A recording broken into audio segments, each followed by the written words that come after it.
a very much like oh fuck moment. Yeah, very very upsetting moment too. I bet. Yeah, I was not happy with that. So you know, several hours of doing all that sanding and priming and prepping went straight down the drain. Um, just because I was eager and excited. Mm-hmm. So yeah, it sucks, but you know what can you do? Sometimes it just shit happens. Yeah. Yeah, especially when you're trying to get something done in a hurry, and then you end up making a mistake probably because you were in a hurry. Yeah. Um. Well, I was on the phone. That probably wasn't the best idea either. Oh, right. Yeah, I was talking on the phone while I was like doing it. And I wasn't paying attention, and I went to pick it up, and sure enough, friggin' dropped it. All right, here's the link. So I will send you the link in Steam real quick. Okay. There you go. And let's see. Stream started less than an hour ago. Woo woo. So so far no issues with stream. Let's check audio. Right. Yeah, I was talking. Yep, audio sounds good. Sweet. Making sure everything's not crazy, looking terrible. Alrighty. Yep. Yeah, we're good. We're good to go. Boom. Shakalaka. All right, here we go. All So, right. welcome everyone, if anybody's on yet. Right. Hello, So here we go. Another tech show. We missed last week, but we are back this week. It I had was some yeah, it was problems Mike's last fault. week. It was all my fault. I had problems last week. I lost track of time. We're getting such long days now that I don't associate the sun setting, or I mean, it just seems like it's like, oh, it's only 3 o'clock, but yeah, it ended up being like 6:30. So I screwed that one up. So, but anyway, we are here. So how you been, Steven? Good. Good. Working. Starting to get busy. We had a open house, which is basically where they just get a bunch of demo bikes, and food and like other random stuff that that have to do with motorcycles, and they just let people test ride a bunch of demo bikes. Nice. Yeah, so we had that. So I mean, obviously, it sounds more fun than it actually is because I was an employee. When you're an employee, that's usually meaning you're busy. But surprisingly, I actually got to sit around and do a lot of nothing.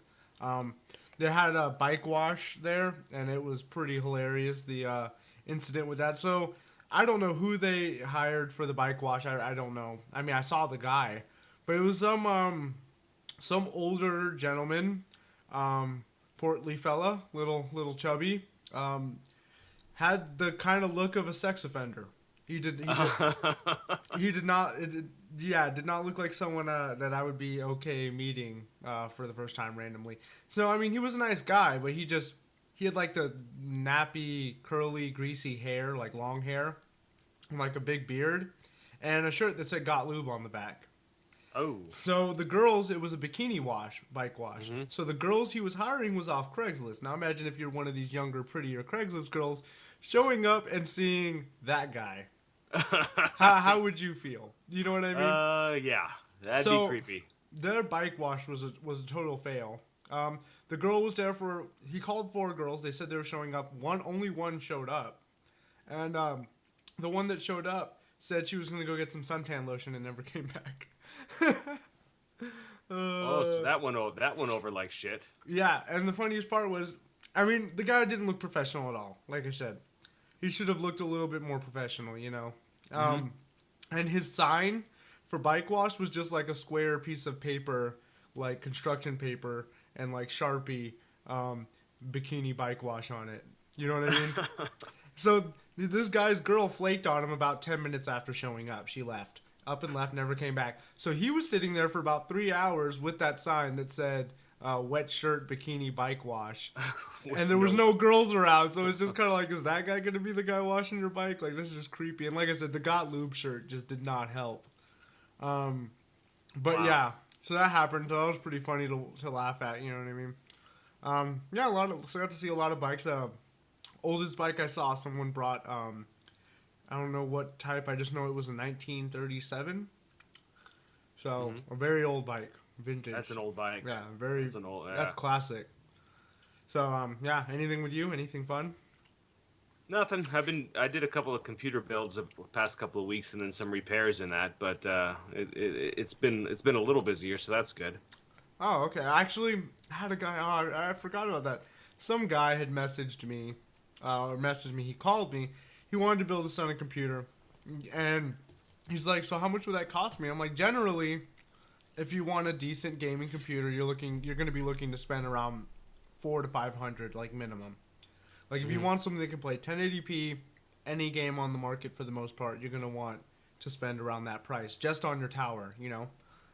He more had in mind about $120. I was like, Oh, that's tough. yeah. I was like, dude, a decent CPU is gonna cost 60. I was like, that's not really Yeah. gonna work. You know what I mean?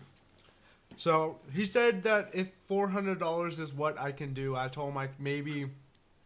He says he's got some. He's like, I got some old monitors. They're nice ones. They're like 15-inch monitors, and I was just like, oh god. That's like a square monitor. Like no one even uses those anymore, right? Yeah, I not that I've seen. Yeah, I was like, all the kids nowadays use 1080p full HD monitors. That a 24-inch is the standard nowadays, Mm. minimum. So I mean, he's not going to be using that. But I was like, well, if you are going to be putting your son on this 15-inch monitor, his son's like 13, so he won't really notice. If you are going to put him on this little 14-inch or 15-inch monitor, you don't really need a more powerful computer. You know what I mean? Like Hmm. an R7 360 is going to actually be pretty overpowered for like Oh yeah, no. what is that going to be, like a 680p monitor or something like that? Yeah, it's probably like 1024 by 768. You know what I mean? It's Yeah. probably just yeah. So I was like, that graphics card is going to be overpowered for it. So I was like, maybe I can squeeze something out of it, a lot less performing, since you're not going to be using a 1080p 24-inch monitor. I can get you something together. I forgot to message him back. Forgot to get back to him, but I haven't really been into the building computers lately because I've been busy just with other stuff. Hmm. Not that I would turn down what seemed like to be a actual build, like someone who's actually going to go through with it. I hate wasting my time on people on Craigslist, and I'm pretty sure you feel the same way at Oh times. yeah. When they come from Craigslist, it's almost Yeah. it's like more than half. I would say like 9 times out of 10, it doesn't go well or it doesn't happen. Yep. Maybe even like 9.5 times out of 10 from Craigslist. Yeah, Yeah. that's a tough one. Yeah, and they're flakes, and they'll waste like 2 hours Hmm. of your time. You know what I mean? And because I get 3 or 4 hours after work, and then I'm in bed. If I'm lucky, usually it's only about 2.5 hours. I don't want to waste that hour, 2 hours that I got talking to somebody that isn't gonna have me build their computer. Yep, That's- that's gonna suck your time. hmm Exactly. So I don't want to do that. But it's you do what you can do, I guess.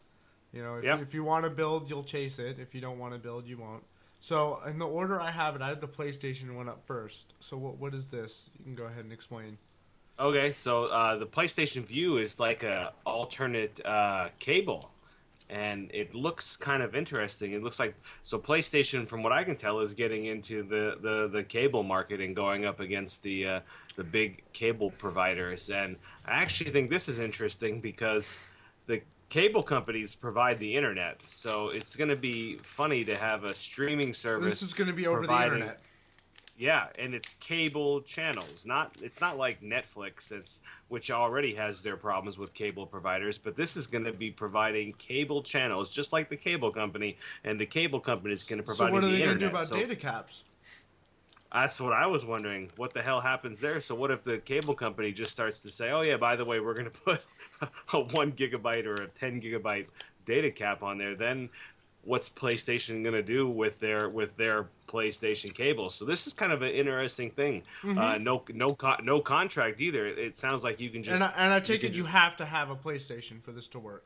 yeah. I'm guessing a PS4 is what Okay. I understand. Yeah, you got to have a PS4. Wow, this So is yeah. surprising to see this come out of Yeah. PlayStation, because when Xbox One came out, everyone was like, "Oh, this is a TV console." You know what I mean? It's an entertainment center thing, where they had it linked to everything, your movies, like it links up to your TV, everything plugs into your Xbox.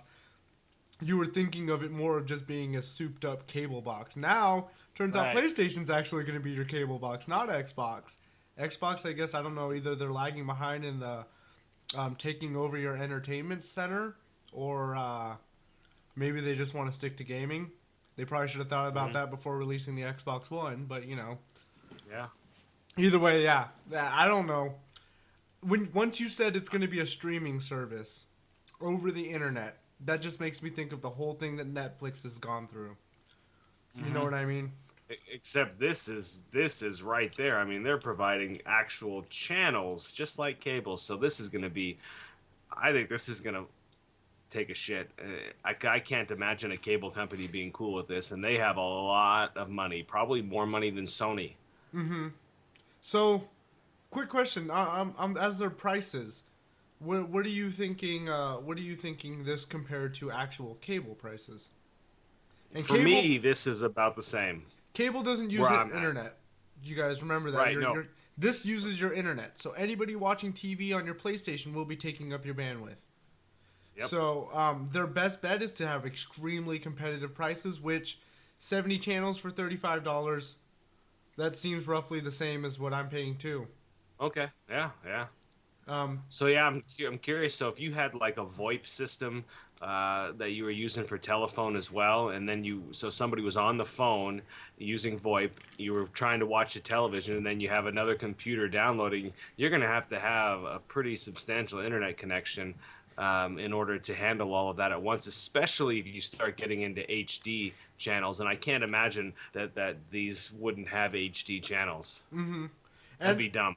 Yeah, no, if they're not streaming in HD, I mean, no one's going to go for it because Netflix streams in HD. Everything streams in HD. Your cable companies will give you cable in HD. One thing I will say is that when my internet does go out due to shitty cable service providers, so like every now and then my internet will shut out for like an hour. You know what I mean? My cable still works fine. So at least I can watch TV. Not with this. Yeah, not with this. This is internet dependent for PlayStation's cable stuff. So and you know what? Now I will say this $30 a month comes with Cartoon Network, which is really the only channel I care about. Believe it or not, I watch Adult Swim. That's basically it. That's always what my TV is on. So what I'm looking at from their TV channels that they have selected, they actually look like they have better selection comparing to what where I'm at, Cox Digital Cable, comparing their lowest package to this lowest package. It seems like there's a few channels that are included in here that you would want in that cable provider's package that aren't there. So you have to go one tier up in order to get them. Like literally, I'm paying $15 extra a month because I want Cartoon Network. Oh. Just because that one channel doesn't exist in their lowest package. Because frankly, no one in my house but me watches TV. And I use it for when I get off work and I want to lay down in bed. I watch TV for like an hour before I go to bed. You know what I mean? 30 minutes or so. And I watch Cartoon Network. That's usually because it's on Adult Swim, watch Family Guy and all that stuff. But this seems to have all the Nickelodeon channels, MTV, Cartoon Network, AMC, Animal Planet. It's actually pretty good. Discovery. So this actually has a good amount of like the wanting to watch stuff. Spike TV, Sci-Fi. This definitely has some good cable packages for only $30. That's their $30 package that comes with 55 channels, and it has National Geographic Channel as well. I wish I saw the Science Channel on here. That'd be super sweet. Oh, there it is. It does have the Science Channel. It does on the Slim. Yeah, the Slim one. Oh shoot, that's awesome. Yeah. Okay. Yeah, so their Slim package is looking a lot better than what my cable provider offers for their $30 package. This has all the channels you'd want. You know what I mean? MTV 1 and 2 as well. I just wonder what Cox would do to you if you sign up for this and they were able to, because I'm sure they can tell, you know, what data is coming across. I wonder if they wouldn't try to throttle it or reroute the stream in order to give you worse quality. You know, not on purpose, of course. They wouldn't do it on purpose, but okay. But I wonder if that would actually end up happening in this situation. Well, Cox has actually been fairly good to me. The only time they got on us was my roommate has a freaking issue with torrenting. I don't torrent shit. Oh. That's why my computer doesn't have viruses, kids. Yep. Don't torrent shit. Don't illegally download shit if you ain't supposed to. If you're gonna do it on a phone or a tablet, so that way that shit gets viruses, not your computer. But either way, I don't. That's the only time we've really heard from them. One time, we hit. They told us we hit a 300 gigabyte max cap. We went over our 300 gigabyte cap for a month. That's what our cap is at my house for my connection is around 300 gigs. I don't know how they did it. I'm pretty sure they were just saying that because that's when the whole Netflix fiasco was going on. When they were telling Netflix to, hey, you have to pay us more because your users are using up a ridiculous amount of bandwidth. So I'm pretty sure that's when they hit us. That's when that happened. But at the same time, I don't think we've ever had that problem ever since. But my roommate, like I said, had a torrenting issue and downloading issue. I mean, like 10, 20 gigs a day. You know what I mean? Jeez. Yeah, That's a lot of shit. And then plus you have me on my computer, and I do, I do downloads. You know, I download things I need, games, updates, stuff like that. But I don't. He sits there and literally, like thousands of animes, mangas, shows, anything he wants to download. He just sits there and torrents all day, and he still does it. I have no idea why. I was looking at him like, dude, you could download Kodi and just stream anything you want to watch ever. You know what I mean? Or quit being so cheap and pay for Crunchyroll or something, you know? Right, yeah. Especially, yeah. I've heard Crunchyroll is fantastic. He's had it. Oh, yes? Yeah, for like 2 months. He said he didn't like it, though. He said there was issues with it that he didn't like. And I'm pretty sure the hardcore anime fans would be able to point out those issues. I don't know them. Because, frankly, like I said, I don't really get to watch TV unless it's before I go to bed, and that's usually Family Guy. But, yeah, if they find a way to make it not so internet dependent or not count against your data bandwidth, I think I might buy a PS4 just to have $30 a month cable, and then dump some more money into my internet bill and go up a tier to, I think I'd be up at a 300 meg connection. Wow. It's like I think it's like $120 a month. Man, that is the one nice thing about living in a big city over a small city. I cannot get that for nothing. Yeah. Well, maybe a commercial, like a business internet connection, but I still think here the fastest they go is 100 megs. Yeah. I think. I don't think anything goes any faster than that, but 300 that's a lot. Well, you can go their business connection. It's like 500. It's still not gigabit internet though. I mean, come on. Well, that would be nice, but yeah. You'll probably end up getting that before I do, I would imagine, in Las Vegas. I would hope so, but we're having some issues out here, so I don't know how that's gonna work. I'm trying to see what their offers was in pricing for their internet real quick. So I'm on my Cox Digital Cables thing, but I know that I right now currently have 60. I pay for the 60 down, like 30 up, but I actually get like 120 down and like only like 25 up. You know what I mean? Like, you know, it's not the complete advertised speed. It's kind of varying a little bit. But like my download speed's ridiculous. It's almost double the speed of what it used to be. It's 120 now, but my upload speed's still only about 25. So. And I get 20 down and 0.8 up. Oh my god, that's hurtful. That's the fastest I can get. There's no way to get faster uploads either, is there? No. It's where I live. It's DSL's the only option, so that's about as fast as currently DSL can go. Oh. Or at least here, at least where I'm at. Oh wow, yeah. Okay, so what I pay is for my internet. See, here's my TV, $53 a month, and I had to pay that over the $30 a month package just because I wanted Cartoon Network. But the $53 a month one does come with all HD channels, so like all of your channels you can watch in standard definition, and if you put a 0 in front of the number, it's all HD channels. So like 56 is Comedy Central. 1056 is going to be high definition Comedy Central. You know what I mean? So that does come with the HD channels and everything. My internet is $76 a month, and that I believe is a total. They give me. Not sure if I'm paying for 70 or 100 down. I can't remember, but I know that I get about 120.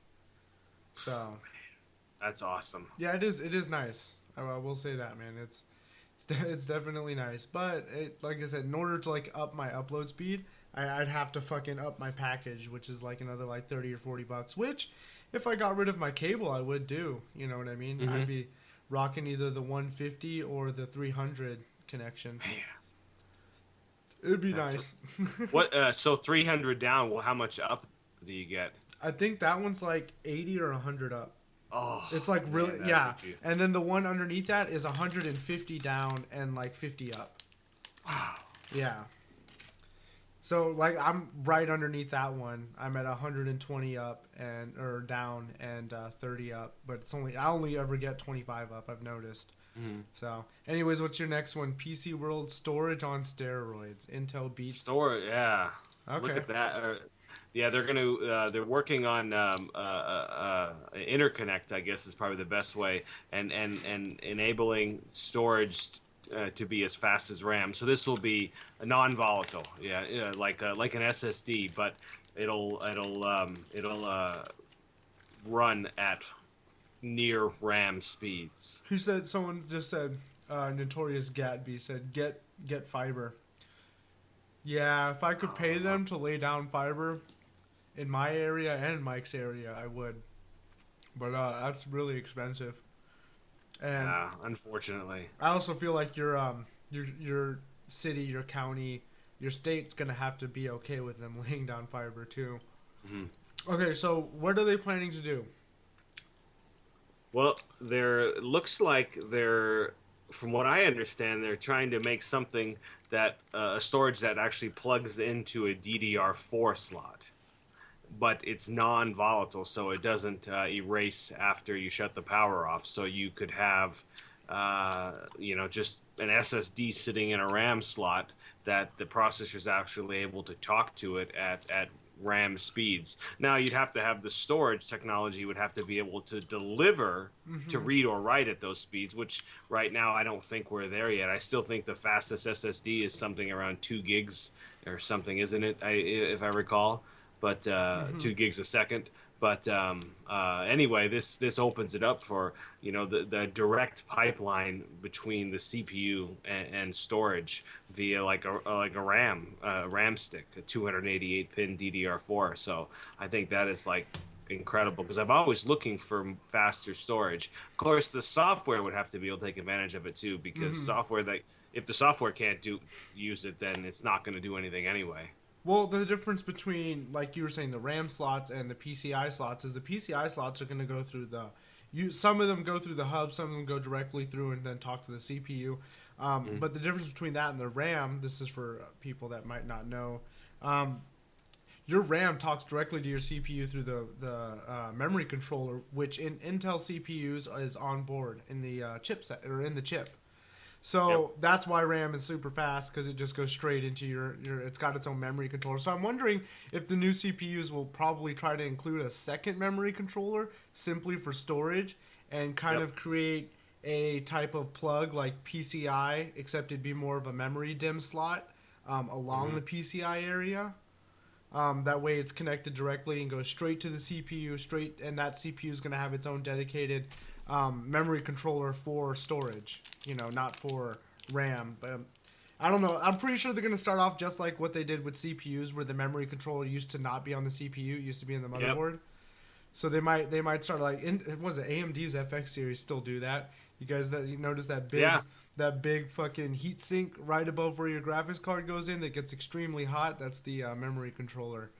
That's what talks to your RAM, which is why a lot of times Intel's will also pull over AMD is because they have much better communication with RAM over AMD at the moment. So like because of that that memory controller being inside of the CPU, that's why if you do any like what is it called? What are the RAM tests called? The RAM preview, RAM test that lets you. I know RAM?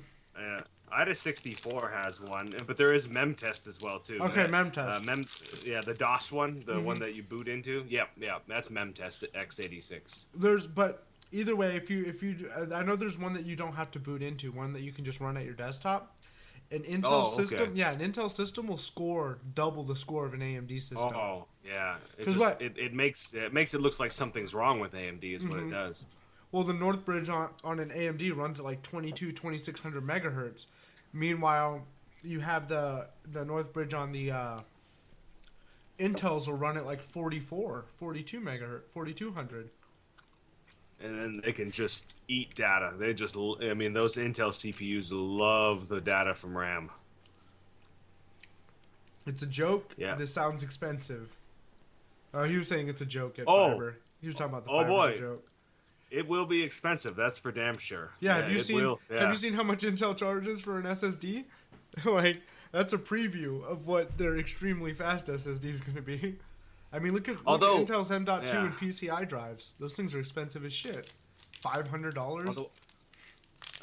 Although I had to buy DDR4 RAM the other day for a system. I built a Skylake system last weekend, and I picked up 32 gigabytes for $99 of Really? DDR4. Yeah, and Four it's a sticks G. or two? It's 2 sticks. Okay. 2 16s, and it was G Skill. So, it was 2400 megahertz DDR4, and I couldn't even believe that 32 gigs for $99.99. I about free, and it wasn't even on special. It wasn't a sale. It was just a new egg deal. And I remember the first time I remember buying 2 megabytes for $200. Oh, So- phone call. I remember not even, like what you were saying right now, but also even, what was it, 2 years ago, year and a half ago, 8 gigs of DDR4 memory was 70 to 80, or DDR3, I mean, was 70 to $80. Do you remember that like a year and a half ago, 2 years ago? 8 gigs Now of it's like half that. When I first built my computer, when I first built like my first computer, was a FX8320. I needed 8 gigs of friggin' RAM. It was $80 for 2 4-gig sticks. It's like $76 on sale. And then I bought another set of 2 4-gig sticks because I wanted, to fill all of the slots. And yeah, same thing. It was like $72, $68. Now it's like $30. Yeah. Even DDR4 is like $30. You know what I mean? Yeah, DDR4 fell a lot faster than I thought. Oh yeah, that dropped super quick. Yeah. It's almost like as soon as they Haswell E on the X99, it was really high, and then as soon as Skylake came out, DDR4 dropped. Yeah. Well, they had to make it seem more appealing to go for Skylake over Haswell. I mean, Yeah, the that's true, motherboards right, are already right. more expensive. Imagine paying a lot more for a motherboard, then paying a lot more for RAM. You know what I mean? And then paying $10 to $15 more for the CPU.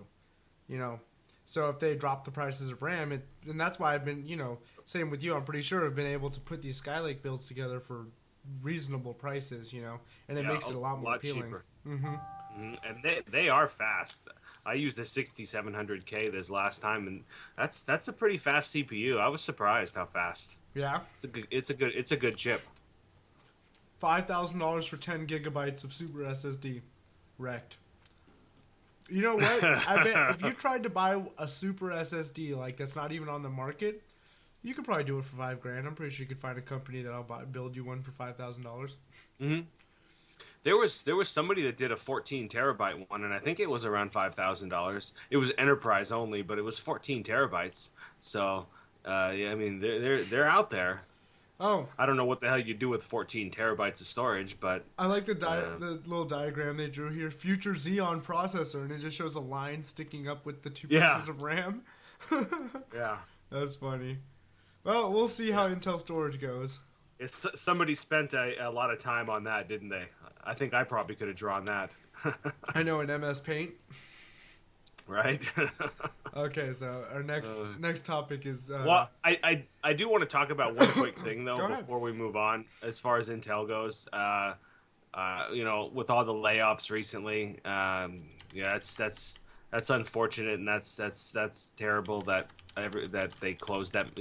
What was it, like 12 or 13,000 jobs, and they got a little porky, and they had to cut a lot of people, and that is sad. And my, definitely my For heart what? goes out to everybody that lost their jobs. That's too lost? bad, you know what I mean? Wait, who It's lost their sad, jobs? Intel laid off. They laid off like 14,000 people They pulled a just Microsoft. recently. Yeah. Yeah. Here, let me get the details. I did. Yeah, I think it I was didn't hear last. about this. Um. Someone was asking about Oh, Clash Royale, so I'm looking it it's up. it's at the it's at the end of this month. 12,000 jobs. They confirmed Tuesday that it's eliminating 12,000 jobs beginning immediately. So I mean, literally at the end of this month. It's global. It's not just United States. It's global. But I bet they were pretty good paying jobs as well too. So Oh yeah. that's too bad that kind of stuff happens. But it said they were getting they finally were giving up on some of the desktop area and being that desktops have kind of slowed down since, or they haven't increased as much since tablets came out, Uh huh. and so they have to cut some fat, which is too bad. They're going to notify the employees on April 25th if they don't have a job. So like literally April 25th, what's that, Monday? Mhm. I mean, yeah, tomorrow people are going to go to work and they're going to find out that they don't have a job, and by April 29th, I mean, it's just crazy. Um, but I mean, what do you do? I guess that's what a big business has to make profit, and that's what they're doing to make their profit. But it's just too bad that there is a layoff in general. But I guess it's the way it goes. Yeah. It's sad that. So I don't like. Well, Intel's gonna abandon the desktop area because they have no competition. They don't need people around to Yeah. make sure that they have the top-notch shit because AMD's not giving them a fight. No, that's another problem there too. Yeah, it's like they can be lazy now, and uh, Yeah. that's not good. No. So hopefully, if Intel does step down a little bit from desktops because they're fading, then maybe AMD can pull the catch-up game and make Intel really have to work for their money to get it back. So that would be cool. So rivalry between AMD and Intel peaked during the first decades of the 2000s. I'm reading the AMD Oh is yeah, resurrecting itself as a formidable rival to Intel. What happened? and this kind of tails into I from was my diagnosed. Intel layoff standpoint that AMD is kind of resurrecting itself as well too. So It's rising. I'm kind of curious as when they finally punch with Zen. Better be a really they're hard punch. Really yeah fucking they're hard punch. there's reports here saying that if the punch is hard enough, that it could start to pull them back into an actual competitor to Intel. Yeah. Where unfortunately they really haven't been in several years. They haven't been a Well, competitor, but they now haven't been they a might. competitor when it comes to desktop computing. Yeah, But yeah, when it yeah, comes I'm to sorry. consoles, Yeah, when it Yep, comes I to should say, consoles, yep. they're heavy competitors because no one makes an APU like AMD. End of story. They just don't. And then on Nope. top of it, even though AMDs are known for being hot and power hungry, the amount of wattage that those APUs can consume, with the amount of high end hardware they have in them, um, is just uncomparable to it like a CPU, desktop CPU and graphics card, or even a laptop. You know what I mean? These consoles are Yeah. extremely power efficient, and I mean they can play a lot of games at 900 1080p, 30 to 60 FPS. You know what I mean? At low medium detail settings. So, and Intel's never been able to do a good HD graphics. You know what I mean? As far as when it comes to having like a full size graphics card stuffed in your processor. Right. But yeah, no, I know what you mean. As far as desktop computing, even in the graphics card market, I mean, they've been kind of really pushing the can we just rebrand shit? You know what I mean? Refresh. Drives me nuts. Drives me Can nuts. we refresh? But you know what drives me nuts is instead of doing this time they really went all out on trying to drive people nuts for this last release. I mean, at least with the 200 series, it went like the 270 is now the 260, and Yeah. you know what I mean, how they did it like that, like one model falls down, you know. They didn't do it for this generation. No. This generation, it's the same. the 380X is a overclock 385, which actually Mm-hmm. performed a little bit worse than the 380X when it came out, or 280X. I mean, the Yeah, 280X was better than the 285. But The Fury was the only thing we got, and Yeah. and That's The only 390 yeah. is literally a 290. Yeah, Like, same damn thing. they didn't drop it like they're supposed to. They're supposed to make the 290 was going to be the new 380. You know what I Yep, mean? yep. Supposed like, and if you are going to rebrand or refresh something, that would definitely be the best way to go about it. But they didn't do that this time at all. They literally just said, just put a new number in front of it, improve the thermals and power consumption, call it a day. But what does keep them in play with NVIDIA is their very competitive pricing. Oh yeah, And yeah. their future, what's it called, DX12 performance. Mhm.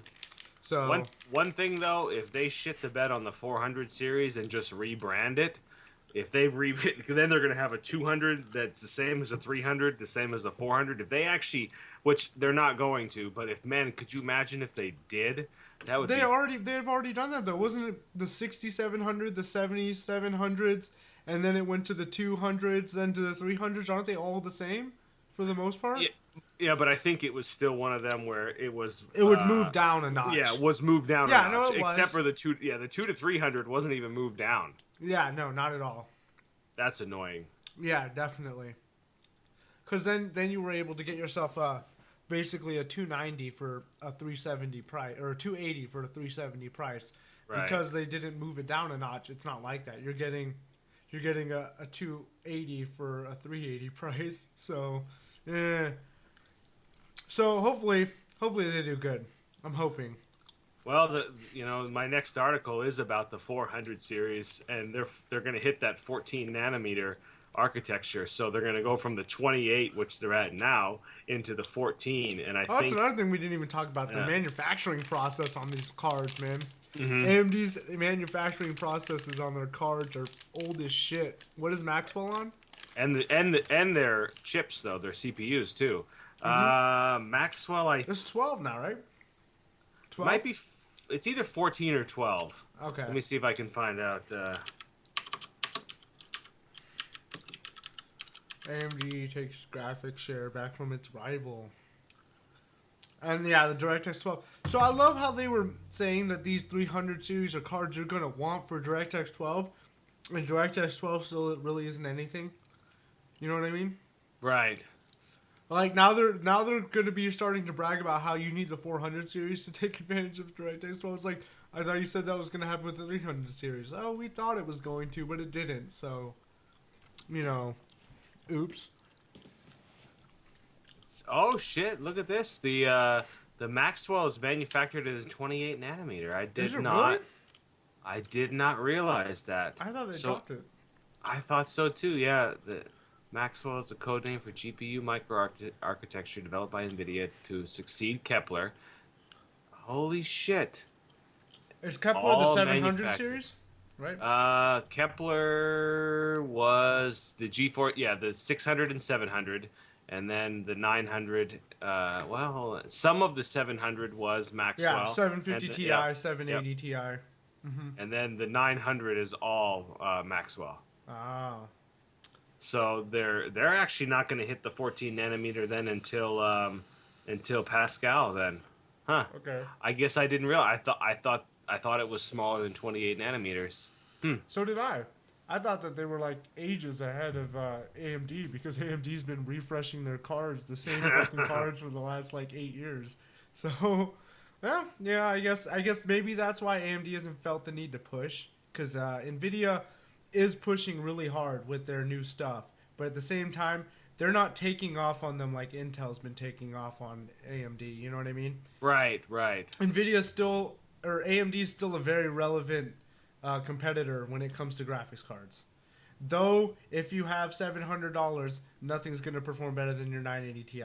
No, that's. But if you don't have $700, a 380X is a really good card. You know, I saw last week Newegg had a sale and they had a $550 980 Ti from MSI on sale. I almost shit my pants. I almost bought it just because it was $550. I don't know what the hell I would have done with it since I already have one, but I couldn't believe it. Mm-hmm. I'm responding to this guy.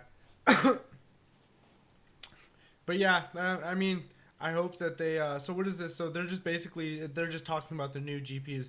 So what does Yep. AMD plan to do? Just in the next year, just completely smash on everybody? You know, they've told us this before though when they came out with the FX series in 2011 that they were going to smash everybody to bits, and they didn't. Well, So in 2011, an FX series processor was actually. I'd say that's actually considered good. If in 2015, it's still considered a usable CPU. You know what I mean? yeah, it's still considered a usable CPU, but I think even in 11 they were talking that it was going to be like the shit. It was going to smoke Intel, and it didn't Yeah. really smoke Intel by the margin that they said it was going to. I think Yeah. it was only like minuscule better at the time, and now Intel's walked away. I mean, it's well, of course Intel is more expensive, but they've walked away. If you can afford it, they've walked away. Yeah. Yeah. No, definitely. They definitely have been. Yeah. If you can afford an Intel, get an Intel for now. Mhm. But I mean, if they're looking to just drop mega load, so are they going to have HBM on Polaris 10 and 11? Doesn't look like it. Looks like high bandwidth 2 is not coming out till Vega. Yep. So what does that mean? They're just going to refresh the Fury line for the high bandwidth, or are they not going to use the high bandwidth for the fact that 4 gigs is not enough? I would bet that they're going to just refresh the HBM if I had to guess. But I did see though too that Nvidia there's a rumor that they're going to use GDDR5X, which is a new GDDR5. It's supposed to clock higher and have more data throughput. So maybe that they're going to use GDDR5X as well. It's just a rumor, and I haven't seen any like official specs on GDDR5X other than it's supposedly in production, and it's going to be in the 1080 and the 1070 and the 1080 Ti from Nvidia. That's what I understand. Yeah. I was looking at that today, and I thought about dropping the article for our live stream, but it was so much speculation, and I've done a lot of speculative articles lately, and I was just like, I don't want to do any more speculative articles, just because you could put anything. Yeah. I mean, you could say it's going to wipe your ass for you too, and Yeah. it doesn't mean a damn thing. So I left that one out, but GDDR5X sounds like it's going to be the next player as well too. So I don't know how that compares to HBM, but it'll be, I guess time will tell. I guess we're looking at a June-ish at this point right now before we'll know. You heard it. Mike said the new AMD GPU, if you buy it, it will literally grow a fist and punch an wipe your NVIDIA ass. card. Yeah, and wipe your ass. And then it'll wipe your ass. It'll knock out an NVIDIA card too. So That's right. that's why we don't do too much. But you have speculation. to make sure you buy the optional toilet paper roll. Otherwise, it's gonna just wipe your ass without toilet paper, and that could hurt. Yeah. So you're gonna need to buy the toilet paper add-on. Would you rather have 4 gigs of GDDR3 or 2 gigs of GDDR5? 2 gigs GDDR5. Well, on a graphics card, yeah. Oh yeah. I'm sorry. Yeah, on a graphics card. Yeah. Yeah, on the graphics card, yeah. 2 gigs GDDR5 is way better for textures. Way faster. Yeah, it's going to be pushing faster textures a lot quicker. I forgot that they have those low-end cards with GDDR3 in them. Have you seen those? Yep. Okay. In fact, yeah, it's Don't do it. It's quite a bandwidth difference. Yeah. Especially the bus as well too. The bus that DDR3 operates on and GDDR5 it would be better 2 gigs. Yeah. 2 gigs of way faster memory. Now 2 gigs of faster memory, but you're doing way faster memory. 3 versus 5. I'm trying to pull up something here. Let's see. So like DDR3 uses a 64-bit channel. Let's see. GDDR5 is. Oh God, there's a shit ton of numbers in this article. I was hoping just for a simple explanation, but right. a gentleman here wrote like a book of. Oh God. Okay, GDDR5 can have 256 or 384 bit Yeah, bandwidths. that makes sense because that's what AMD offers on their cards. Hmm. For the 280s, 380 something. The 290s, 380 something. Whatever you said, 386 or whatever. And then I remember Nvidia's 770. It was only at like the 264 or whatever, 256. Let's see if I can find the bandwidth difference, but I imagine the bandwidth difference just based upon the bus width would have to be substantial. Yeah. So basically, he's saying if you see a graphics card with DDR3 in it, don't buy it because it's a ripoff. It's pointless.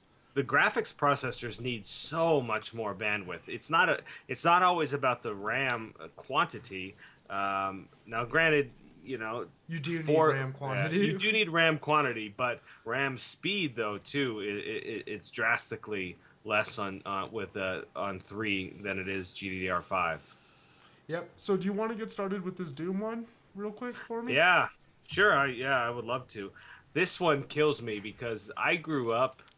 In when Doom wasn't out yet, and I started with Wolfenstein. So Doom to me was huge, and I had like a 486 or a 486 SX25 at the time with 2 MB of RAM, and I wanted to play friggin' Doom. You know what I mean? And it was so funny because the sheer size of the game was like, oh my god, it's unbelievable how big this game is. And now a web page is bigger than the game that I like had to play when I was growing up. I had to play it. I remember I had to buy more RAM. I bought a 4 MB stick of RAM for like $300 for Wow. 4 MB because 2 wasn't enough.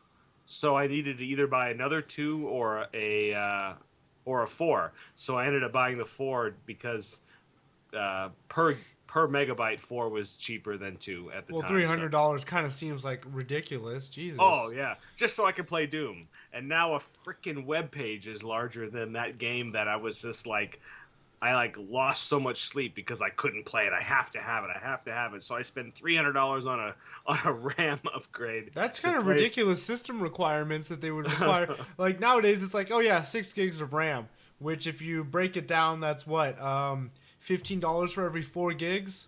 Yeah. $7 for every 2 gigs. You know what I mean? It's like $20 worth of RAM, and to make the requirements for a game. As to where this one was like, you need $300 worth of RAM. I know, if right? you want to play this game, which probably did not look too good. I take it. No, the graphics were probably. I mean, for the time, it was when you go from Wolfenstein to Doom. It was groundbreaking. yeah, and the lighting and the music and the mood. Well, it was like when you were playing fucking old school Nintendos, and then PlayStation came out. Yeah, and the graphics were just like, I remember Final Fantasy VIII. The graphics on Final Fantasy VIII. Yeah, that was like groundbreaking for its time. We were just like, oh my god, you can barely tell they're polygons, and like, it's like they look so 3-dimensional. And this was back when 3D was becoming more and more. In Devil May Cry for PlayStation 2. Oh yeah. When that game came out, that looked really nice. Once again, even PS2 games. Now it's like I go and play my Xbox 360, and I'm like, damn, these graphics suck. I know, right? 30 FPS is killing me. 720p looks like shit, and the game textures are terrible. So that was it. 360 is pretty old now. At 11 years old. Yeah, old. In fact, it just had its 10th birthday, I think, because they just recently announced that they're discontinuing production of the 360. Yeah, so that just shows you right there. Yeah, how old were you in 1993? When were you born? 1990. So I was 3 years old. Oh my God! So yeah, you didn't get the Doom. No. You were too young for the Doom hype. I was 14. So yeah, for me, the Doom hype was huge. I believe it. It was big deal. Was it multiplayer? Was there internet back then? No. Yeah, there was AOL and it was dial up and it was like a 2400 BPS. It was like internet, like the singular term. There was internet, not internets. Yeah. And it was entirely text based except for AOL. AOL had some graphical things to it, but yeah, there was really not the multiplayer like we have today where you just like jump online and go. It was a much more complicating process back then with baud rates and modems and then you're taking up the telephone line when your parents just want to use the phone. But I do remember that. yeah, oh, you do? Okay, Yeah. okay. Well, I got my first computer that I got to play around with was in like 2000. So obviously okay. it was, the AOL was still big. You know what I mean? Mhm. Like you would always get those little discs and cards that you would get the free month trial with to get some dial up. You'd have to sit there and it sounded like a damn fax machine while you're logging in. And everyone used AOL Instant Messenger and shit like that. Mhm.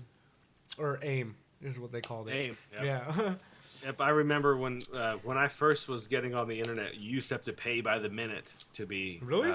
To be connected. Yeah, Wow. it was. Yeah, you bought hours as what you bought when your subscription. So you'd pay $20 a month to be able to sign on to AOL, and you would get a certain amount of time. I can't remember, but then if you went over that time, which as you can imagine with the slow download rates, it isn't hard to do. Yeah. Then you had to start paying a fee and in order to be on the service. It was a strange time, but it It was a struggle. It led to where we are today. I couldn't go back to dial up. I know that for sure. Oh, hell no. Crazy. God, no. But I mean, I wasn't a heavy computer user. So, like, it came out a lot to me when I noticed because if you're a heavy computer user, you just start seeing more and more colorful ads, pictures, and textures on your screen when you're going to these websites. If you were like me, where I would touch a computer once every year or two, it went from a web page being completely text based and maybe one or two thumbnails to literally just being littered with color and thumbnails, like out of nowhere. You know what I mean? Mm-hmm. Like, it's like the only place you could have found that much color on a web page was when Facebook had fully gotten developed. Once Facebook had fully been added out and there was all this cool stuff, and you could change your profile and picture and background and all that stuff, which was a hassle. You had to do it with the coding. You'd have to copy the HTML codes or whatever, paste it in your Facebook to change your background and stuff for the templates. So. It went, yeah, that's what I said. Like, it went from, like, these plain-looking web pages that just had text in different sizes to straight up being, like, everything's a freaking link, everything's an ad, there's moving pictures, there's, like, 5 different people talking at the same time trying to get you to buy toothpaste or whatever. Yeah, it was a big change. And like I said, because I didn't regularly use a computer, it didn't happen slow for me. Or, you know what I mean? It wasn't something that I was like, oh, now they added another ad page here. Oh, there's another one here now. 2 years later, there's another one. It just randomly went from nothing to just a shit ton of stuff everywhere. And it's like, oh my God, the internet's so colorful now. I remember when it wasn't. I remember trying to use the internet on a cell phone. You remember when cell phones first got internet? Yeah. It looked just like what the computers did at first. It was just like all text and like a couple links that you could click on the page. And it was really hard to navigate the websites because there was no such thing as a touchscreen back then. You just had the 4 little arrows. So yeah, good old days. My first time online, I logged on at 2,400 bits per second. So 300 bytes per second was the up and down transfer rate, and you could only do one way. It wasn't a two-way stream. So you could transfer up and then you could transfer down, but you couldn't do them both at the same time. Yeah. So literally slow as F, 300 bytes per second. I mean, even downloading Doom, it says here, was 2,250 kilobytes. It would take you days. Yeah, and right now we're uploading a stream at 3,600 kilobits a second. Oh yeah, steady. So we're doing more than Doom every second. Yep, we could download Doom in an hour. Was that 60 times 60? Yeah, that's how many times we could have downloaded Doom in an hour. Yeah. I don't know. Have you ever played the original Doom? So what are they doing? Are they revising it? Right? Yeah, is that what they're doing? Yeah, there's a new Doom coming out in May. That's bringing it back to life, I guess is what you could say. I mean, we haven't had a Doom in a while since Doom 3. But so this is the Doom 4. I never played Doom 3, but I had a lot of people on Xbox that were going nuts over it. It was all right. Was that like more of like a multiplayer campaign type game or no? To my knowledge, I don't think it was multiplayer intensive. I think it was more single player Campaign. intensive, campaign intensive. Yeah, it's Okay. not like Call of Duty now where you have a 5 hour campaign, but you have a million hours online. The Doom 3 was more like it was probably a 20 to 40 hour game, depending on how much shit you did or how many times you died. And it was more of a story driven thing, and I don't think it had the multiplayer aspects. Um, Okay. but it might, but I never used So is multiplayer. this them revising the first Doom, or just they're going to be releasing like a Doom 4? That's Yeah, going to this is have going to be like, from what I understand, it's like a Doom 4. okay, and they're saying here things like ultra wide monitor support, uncapped frame rates, and a bunch of advanced settings that basically we have all come to see as a standard for any PC game. Yeah, unless it's a port, you know what I mean. Yeah, Sometimes we get those console ports that don't. Dead Rising 3, There you go. perfect Yeah, example. exactly. Yeah, yeah. Dark Souls So, 3. so this is going to be a multi-console and PC release, but the PC is going to get their full range of options, which I Which think is what they kinda, should do yeah, every single time they release a game, whether it's console bound or not. They should right do that there. every time. Especially since we're paying the same price. So Yeah. what the fuck? It's like, do the due diligence and give us our options Well, have you seen because Dark we're Souls 3? buying. Have you Yeah. played it? It's one of my things coming up, but about it. But we're buying these multi-$1,000 PCs. We want these details. We want these levels of adjustments. Or just fucking playable. or yeah, that's it. Yeah. There Or you go. just Yeah, we fucking want it. We want it to playable. work. Exactly, Yeah. like Dead Rising 3. That Yeah, game there's- it keep run com- it runs, but that game caps itself at 30 FPS.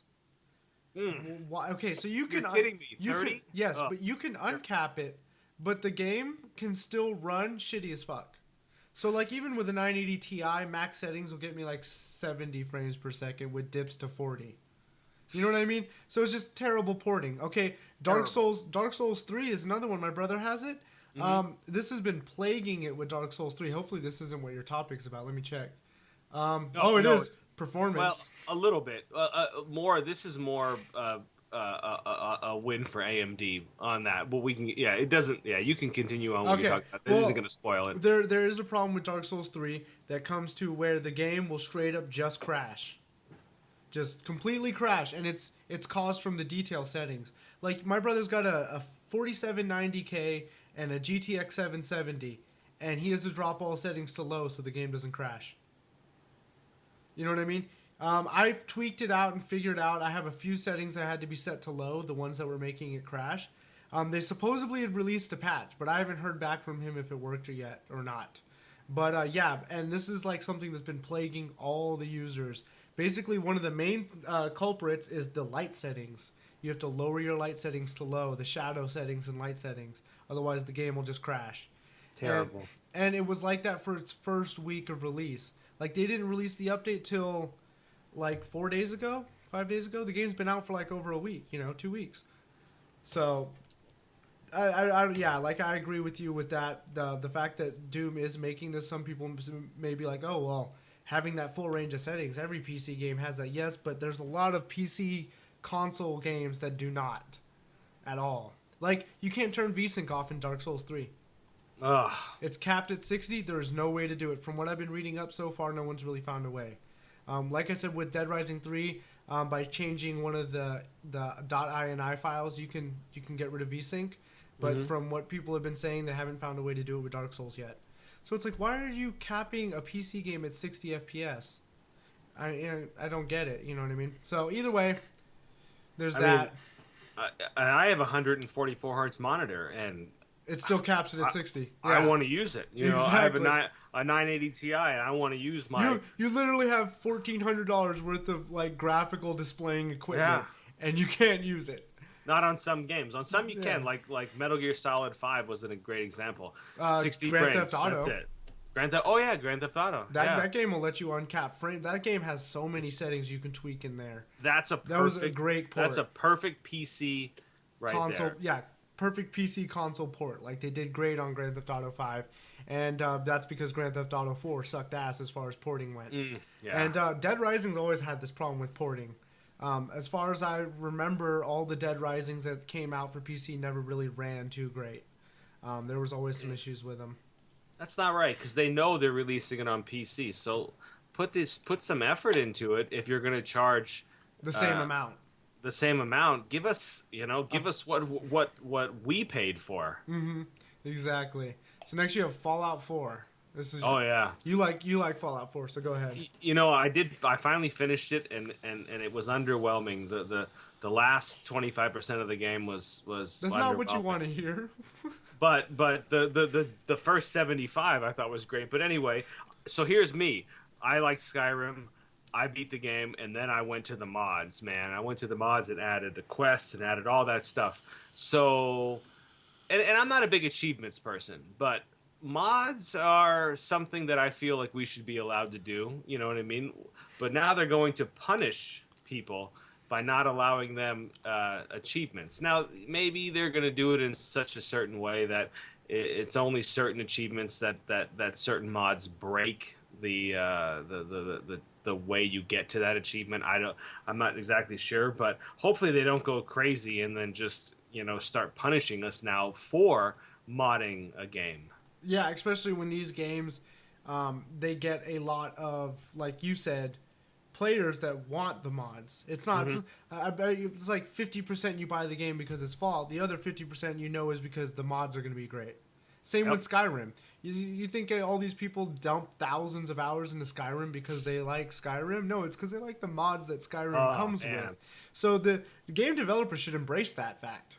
You know what I mean? It's like, why not take that extra? It's like you're getting, this guy wanted 50% of your game, the other 50% he wanted mods, but it still incorporates your game. Take that 100% and be happy. You know what I mean? But so hopefully it doesn't go any further than this about disabling achievements. I don't give a shit about achievements, honestly, but some people do. Yeah. And I hope this doesn't go further than just the achievement. Yeah, hopefully not. Hopefully. So we'll go to the Dark Souls one. I want to see what you had here. So what is this? Well, this one here, I was really curious. AMD holds their own pretty well with Dark Souls without the DirectX 12. So I think this, if Dark Souls becomes a DirectX 12 title, think it's not. It's only 11, but they could release, knock on wood, they could release a patch in order to make it DirectX 12. To enable DirectX 12 features. Yeah. But AMD holds its own pretty well for the price. If you look at price comparison further down in 1440p and 4K, they do very well, and I'm actually surprised because especially on a newer release of a game, sometimes AMD sucks ass for weeks. Yeah, until they get the driver. Yeah. But this one here has not been out that long. Wow. And AMD the 390 is keeping up with the 980. Yeah. That's pretty good considering it just came out because AMD is always way behind. Wow. Okay. They're always behind on their drivers. Since the viewers can't see the numbers, we'll go ahead and read them. Yeah, you're right. Fury X is at what is that? Average FPS of 59.6. The 980 Ti is at an average of 59.9. So literally, the 980 Ti is edging it out by 0.3. At 1440p. This is 1440, yes. This is 1440, and I'm assuming that it's just maxed. All the detail settings must be maxed. Yeah, probably. More than likely.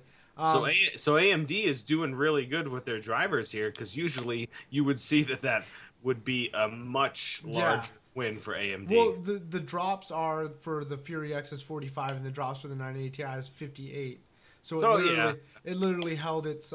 and the reason you're not going to see these go higher than 59 is because they're capped at 60. 60, yeah, exactly, yeah. So, I guess we should point that out. Yeah.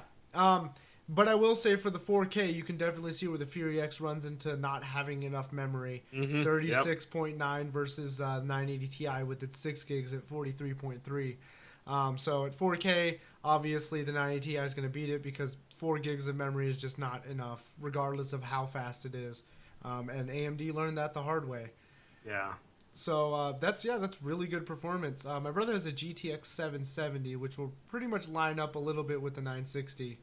Does he like it? What, the game? Mm-hmm. Oh, he loves it. He says when he's a huge Dark Souls 1 fan and Dark Souls snob, more or less. So like when Dark Souls 2 came out, I mean, he liked it because it was Dark Souls, but at the same time, it was made with a different creator, so it didn't have the same Dark Souls feel. He said the new Dark Souls definitely has that, and they took the good things from the second game that they did like and left the things that they didn't like. You know what I mean? Mm-hmm. Because the second game, I guess, conflicted with a lot of the lore that is Dark Souls. So I don't really know much about it, but he did tell me one thing he is upset about: the lack of new weapons. Hopefully they'll release some updates and patches with newer stuff. But he's saying basically they just reused all the weapons from the first and the second one. They didn't really include too much more as far as new things. And I thought of it a really good way to fix that, which would have been just reskin the weapons. Rename them and reskin them. Let them have the same stats and just rename and reskin them so it feels like you're using a different weapon. It feels new, yeah. Yeah. And even if it has the same stats and someone figures out, well, this has the same stats, that's lazy. Well, it's better than just putting the same damn weapon, you know what I mean? Reskin it so it at least looks different. And he said if that had happened, he would have been happy with that just because it would have been a different feel, you know? It looks pretty. Yeah, it looks new. The game. Oh, the game? Yeah, the game looks really looks good. pretty, yeah. Definitely way better. And I mean, and that's also, I mean, he also played Dark Souls 1 and 2. He beat several times over originally on the 360. So when he played Dark Souls 1 and 2 on PC, he said it looked 100 times better and way less laggy. The fact that 30 FPS versus 60 FPS was, you know, just a huge difference, double the frame rate. And Dark Souls 3 is the same way. When he's playing on the PC, it still looks really smooth, looks really nice. But I will say this, his GTX 770 dips frames on high settings, yeah. And I mean, I feel like a 770 should be able to max out a console game, which is just probably something to do with porting. They didn't properly optimize the game like they never do, you know. Right. So because I mean it's a console game. If an Xbox can play it on its APU, I feel like a full size GTX 770 should be able to max the thing out no problem. Yeah, without even breaking a sweat. Yep. And I mean, where's their minimum specs here? An A8 3870, so basically a decent quad core CPU, Core i3 2100, basically a quad thread, and a GTX 465. Oh my god. That's going way back. And that's what I'm saying. And the fact that a GTX 770 won't max the game out, but your minimum requirements is a 465, you know what I mean? Look at the recommended. It's only a 750. So a 770 should I mean recommended should be good settings. So 770 would blow a 750. It's not even a 750 Ti. It's just a plain 750. Yeah. So a 770 should just eat that thing in pieces. But no, that game fully maxed out. I mean, it'll hold its 60 FPS. But when he gets around graphically intensive parts, it'll dip to like 30 or 40. And you can see that because he's got, you know, it's VSyncs on for that game. All in the coding. Yeah. All in the coding. It's nothing to do with the performance. It's just piss poor coding. Yeah. Bad porting. That's too bad. Yeah. I mean, like I said, if you get powerful enough stuff, I'm pretty sure you can run it without those dips. But he's running into those dips because this guy said, "Suh, dude." Sup, homie. Okay, but yeah, so he's running into these dips, and it kind of sucks. And I understand it is around graphically intensive parts. I just wish you could turn VSync off so those dips wouldn't be as noticeable. You know what I mean? The dips are super noticeable because you have VSync, so it starts fucking lagging and skipping and shit. What car do I drive? I don't drive a fast car. What about you, Mike? I drive a Toyota Tundra. It's fairly fast, but it's this is a V8 Tundra. Yeah, right? I got the biggest engine you can get, so it's got 5.7. 5.7. Okay. Just under 400 horsepower. But I wouldn't say it's just got a lot of power. It tows well, but I don't know if I would say it's like lots fast. of low end torque. That's what you got. Oh yeah, like off the line, that thing is nuts. I beat Mustang GTs off the line. Yeah. Yeah, because that thing right off the line, it grunts. If I can keep the wheels from spinning, if the wheels spin if the wheels spin in the truck, because it will too, it'll just light them up. But low end off the line, that thing is, man, it just jumps. But then the Mustang will start to take away after about 20 miles an hour or so. I drive a 98 Dodge Dakota. Sadly. V6. I have an '88 Dodge Dakota. Yeah? As a second vehicle. Yeah, so I mean I like it. Yeah, it's a nice truck to beat around in. Yeah, I've already told Mike several times it makes me sad. In my driveway, I have a 97 V8 Dakota 5.2 liter Magnum engine, and I love that thing. And it's four-wheel drive, but yeah, it runs like shit, and I haven't put time into making it run right. So currently, I'm driving a 98 V6 two-wheel drive. I just hate the two-wheel drive part. That's like a kick in the balls. Um, but my daily driver is a sport bike, so I've put 100 miles on my truck, almost 100 miles in the last month and a half. Meanwhile, I put about 300 to 400 miles on my bike a week. So, yeah, it's just because I don't enjoy driving cars. I enjoy riding my bike. All right, last topic, Amazon. One thing real quick. Go ahead. Finally found the bandwidth difference between DDR3 and GDDR5. All right, what is that? So, for example, there's two cards here. One's a 2 gigabyte GDDR3 and one's a 1 gigabyte GDDR5. The GDDR Is that like the 240 or something? 250? It is. I know they make a 3 gig version of like the 240 or 250. It's a 7700. So I HD don't. 7700. Yeah. So it's definitely a lower end, older card. Yeah. Okay. And it does 25 gigabytes a second. Ew. And the GDDR5 does 307 gigabytes per second. So there's a difference.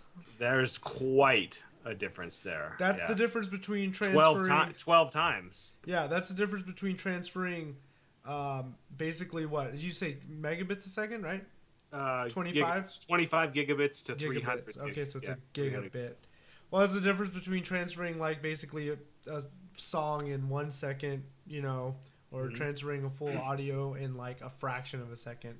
So that just give you when you're moving around textures, details, and all those graphics card stuff. Yeah, that guy left, but yeah, that's what 300 versus 25 is what you said, right? Yeah, it's like 12 times faster.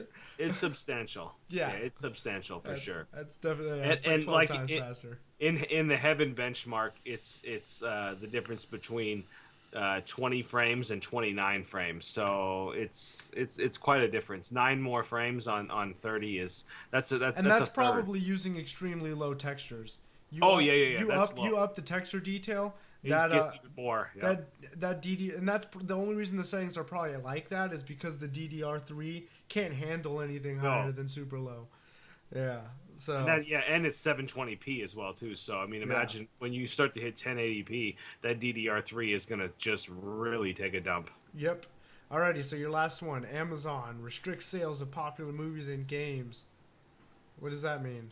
What do you think? So certain movies and games on Amazon, you can only buy if you're a Prime member. Couldn't you just buy it somewhere else then? Yeah. You could. Yeah, but it's just interesting though that they would even attempt this. I could see maybe giving a discount, like maybe it's $2 cheaper if you're a Prime member. So it's $59.99 if you're not Prime, and it's $57.99 if you are. Yeah. Prime for a game or whatever for a movie, $1 cheaper for a movie. But I was actually surprised to see this thing that they are looking at, or maybe even doing. If you're not a Prime member, you can't buy the damn thing. I've seen to where, like, if you're a Prime member, go to eBay. You can reserve it. Go to BestBuy.com. Yeah, it's just crazy. Like if it's where's this? Games like Far Cry Primal, buy it off Steam. Yeah.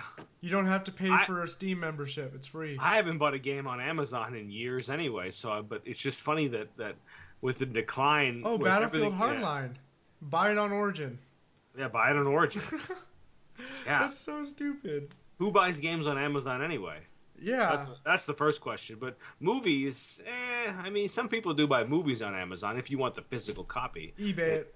Yeah, eBay it. Best Buy.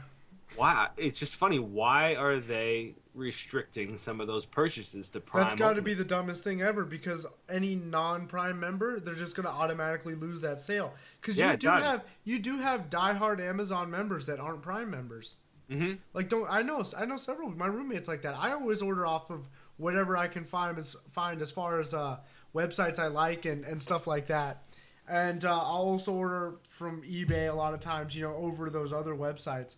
But I'll order from Amazon if I have to. But my roommate is the complete opposite. He only goes through Amazon. He's not even a Prime member. He just uses Amazon.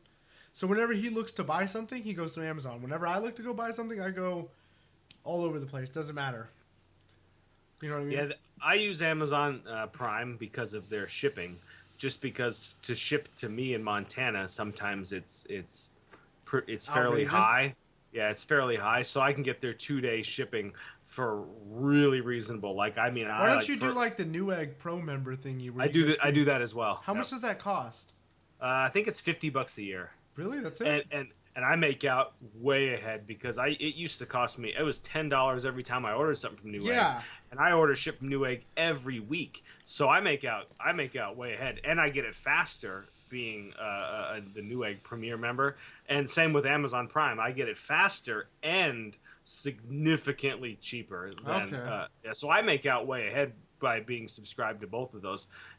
But maybe in some other areas like LA or something, maybe you don't make out ahead. But shipping to Montana sometimes is a little more expensive. Well, see, I live in Vegas, and they have a Newegg hub right outside of Vegas. So, like, it literally, dude, as long as, I will say this, a lot of times when I buy refurbished stuff, it comes from the other side of the U.S., and they always ship it fucking FedEx. And FedEx always takes forever. FedEx is slow for me too. But like when they ship me stuff from their hub, like in California, I usually get that in 2 days, sometimes 24 hours. Oh wow! Yeah, they just literally the Newegg truck just drives it to my house. Perfect. Yeah, exactly. So I do like that, but I have been thinking about it because like I haven't been ordering off Newegg a lot lately, but when I was heavily ordering off Newegg, like. My Newegg purchase history is ridiculous. It's like 10 computers in the last couple months. And, yeah, it would be nice to not have to wait a week for some of the parts. You know what I mean? Because sometimes a part will come from across the country, and it'll take over a week to get to me, And you never know until after you buy it. Yeah, yeah, exactly. Yeah, you won't know until you get your tracking number. So, yeah, but I can't believe they do that. That's the dumbest thing I've ever heard. I mean, go to GameStop. If you need to buy a game, then screw it. Don't boycott Amazon from now on, you guys. I really wish that they would have just given like a $2 discount or $1 or some discount rather than. This is a dumb power move by a company that's like, we make enough money. Let's fucking do it. Who cares? Yep. What is someone gonna say to us? Yeah, exactly. Yeah. Oh, you don't want to buy it? Well, guess what? This fucking 500,000 people over here don't mind doing it. So bye. Yeah, see, right even down the lower down, it says, at the moment, this shouldn't affect PC gamers. Does it? Yeah. After all, many PC gamers are how many PC gamers are buying physical copies? And that's very true. I don't remember the last time I bought a physical copy other than like a limited edition that came with like a statue of something that I really wanted. Like the Skyrim dragon, you know what I'm talking about? The $200 or whatever it was to get that statue. I have these. I bought them at Walmart because I saw them. It's a Lego Master Chief on a little Lego goose. Oh, hold on. I'll show you one better. This one's fucking sweet. It's a Lego Banshee. I'll have to wait to see it on the stream. But, yeah, you'll have to see it. And then I'll I got wait 30 seconds. I have a couple of them, and then I have the Lego fucking Elite with his sword. It's a sweet Lego set. So I bought that. That's as far as action figures go for me. You're a big Halo fan, right? Yeah. Sadly, I haven't played. I actually have not played Halo 5, which makes me sound like a horrible Halo fan. But if you guys don't believe me on Halo 3, I was ranked at like a 37 in SWAT and Team Slayer. And in Halo Reach, I don't remember. I was almost at like the last 4 of the tiers, like when you level yourself up. I know it was past Brigadier, like pretty far past that. I think it was past General too as well. I just don't remember which one I was at, but I was edging up on the line where you get to like Mythic and Forerunner and stuff like that. You get to those ones, Inheritor and shit. So I was almost to those on Halo Reach, And before Halo 4 came out, I was doing in like I would play a lot of Big Team Slayer. I was getting like 70 kills a game, 60 kills a game. Yeah, I played a lot of Halo Reach. And then Halo 4, I played it for about 3 or 4 months. Got to, a pretty high level. Was doing like 20 to 30 kills in a Team Slayer match a game. And then stopped playing it because I just got bored of it. I still turn it on every now and then, and I'll get about 20, 30 kills a game still because I played that much Halo to where it just kind of stays with me. Muscle memory. Yeah, exactly. Just too much Halo over the years. But I have not played Halo 5, and the reason why is because it got rid of the Xbox One because it was basically a $500 Roku box that no one used. You know what I mean? We had computers. But, and we sold it before Halo 5 came out. Trust me, I wouldn't have sold it if Halo 5 was, right there. But we sold it a while before Halo 5 came out. You still have Xbox One? Nope. Nope. You don't have one? Nope. Do you have or PS4? No. No consoles? No. I have a PS3 and everything from PS3 down, pretty much all the way to Atari 2600. But I don't. I don't have anything above that. Well, I was kind of upset with the whole recent news that there's the PS 4.5 basically and Xbox One talking. It's like at that point, it's a damn computer. They're upgrading them now. Yeah. It's like, shit, that's what I do to my computer. I upgrade it every year. Now they're going to talk about upgrading consoles every 2 or 3 years. It's like not even a console anymore then. So basically, you're going to be paying for two things. The software and the case. That's basically all you're going to keep the same. The software and the case. You're literally going to buy your first console, and every 2 years, you're going to upgrade the motherboard and the CPU, integrated CPU with the RAM, and they'll probably do it as a full package. A set power supply for it.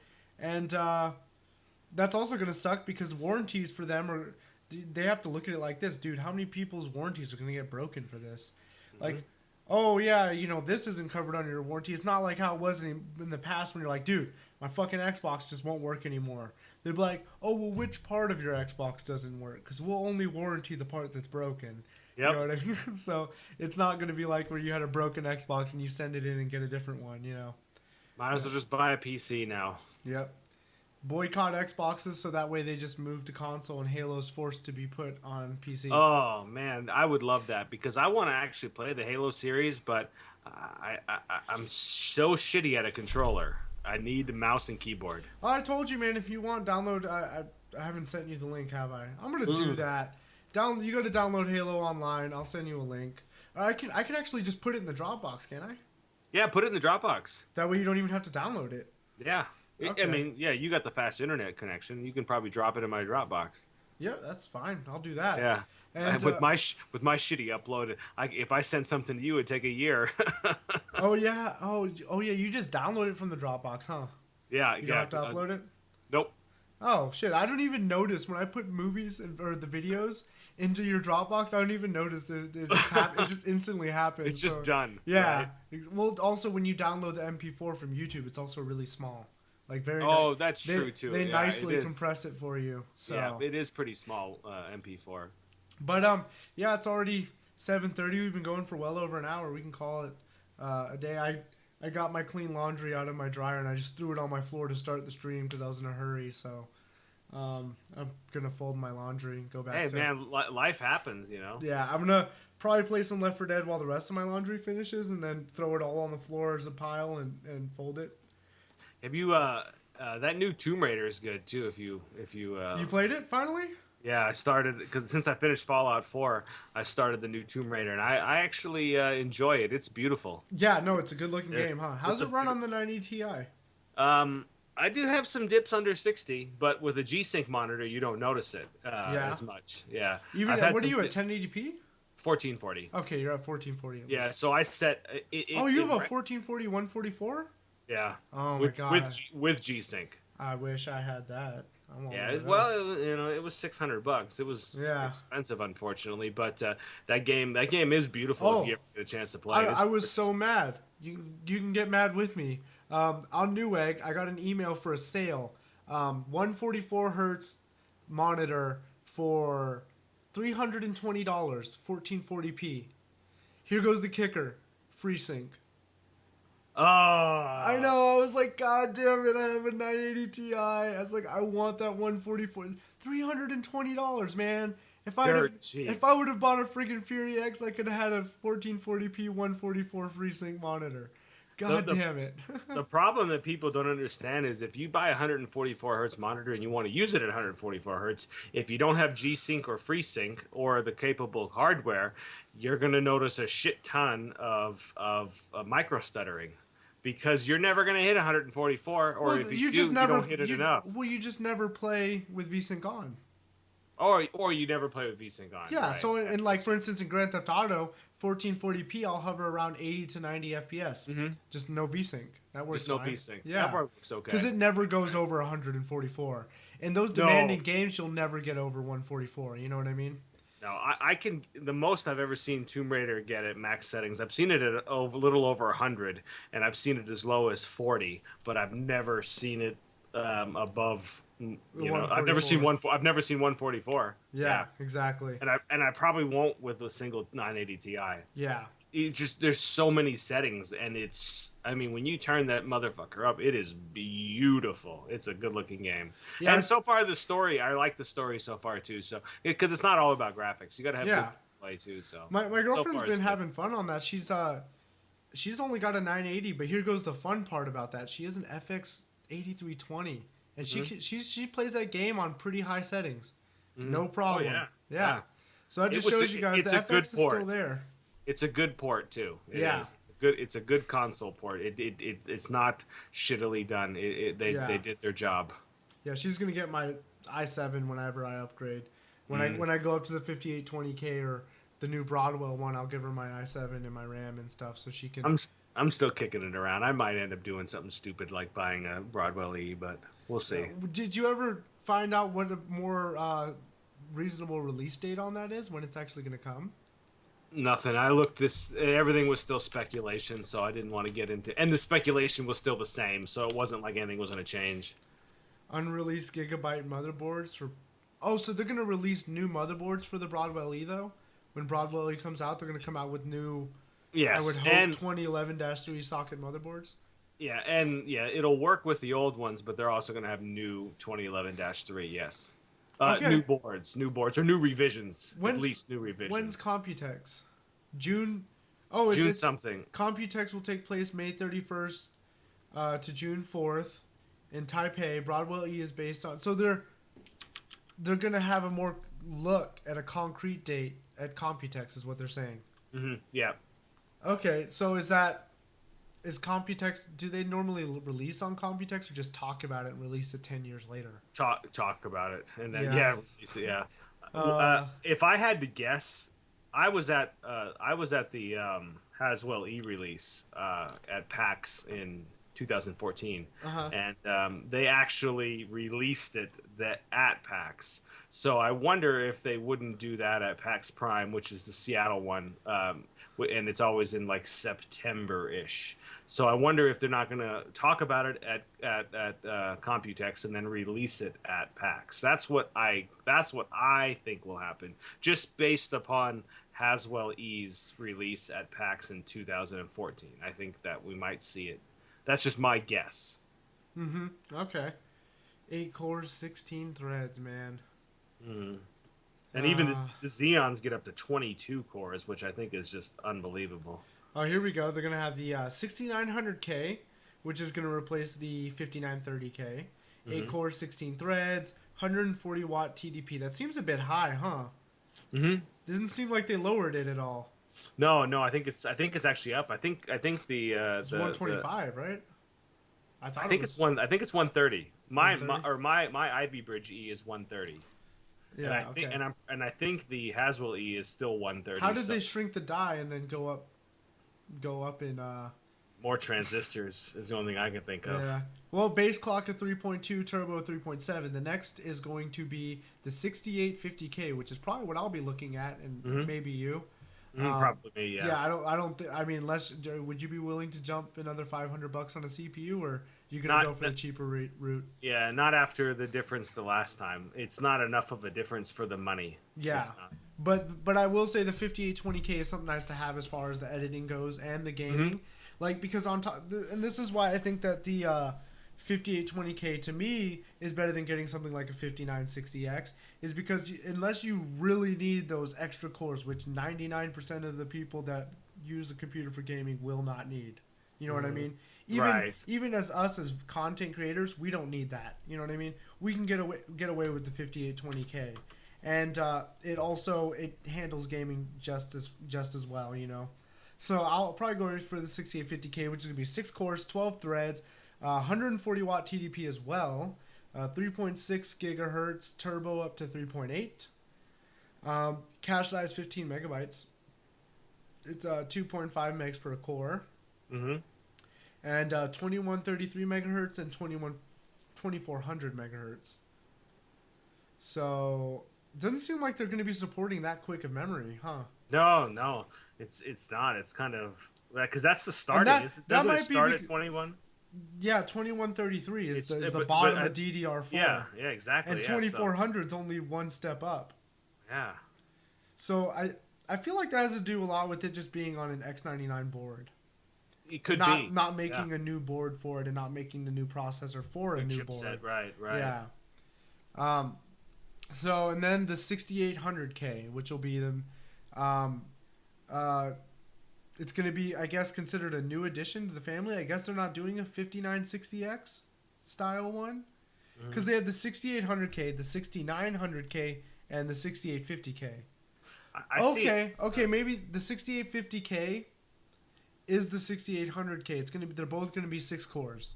Mm-hmm. They're both 6 cores, right? So maybe they'll release a 6960, you know what I mean, after they release these. So apparently they're going to be introducing a new addition to this, which is going to be the 6800K, which is going to be one step under the 6850. So imagine a 5800K instead of the just a little slower clock. So what this one is going to be aims to be a hex core in the hands of the average PC user. Mm-hmm.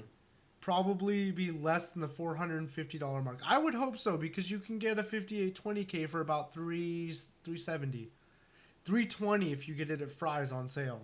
Yeah, it's an inexpensive processor. Mm-hmm.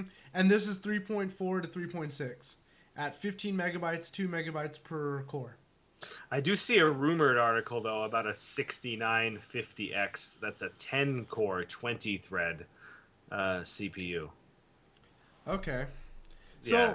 So from the projected rates, it's still to be decided, but it's saying $450 for the lowest tier. Yep. That's kind of higher price than what the 5820K was. That's not really fair. You know what I mean? No, it is a lot higher. So hopefully that's wrong. And doesn't the 5820K have 15 megs of L3 cache as well? Yes. And it's on the X99 platform as well, and supports DDR4 memory. And it's 6 cores, 12 threads. It's almost the same thing, except for the processing node. 14 nanometers. That's so maybe it's a shit ton faster. It's gonna have to be a shit ton faster in order to make it worthwhile. But I doubt it's gonna be much more instructions per clock. I will say this though.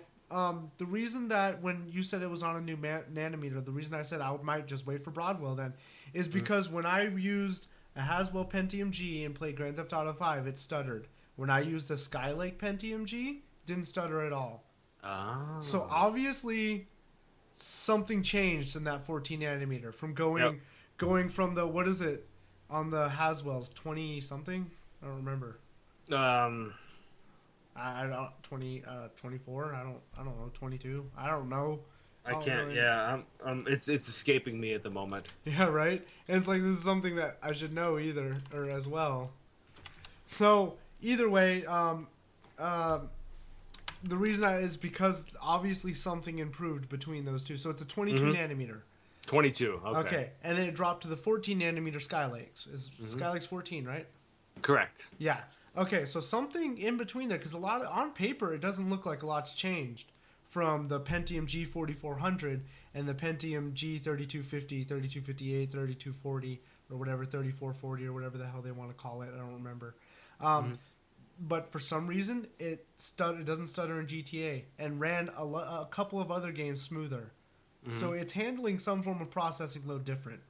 So that's the reason why I said I'd want to wait for Broadwell. The only thing that gets me, though, is it's on the same chipset.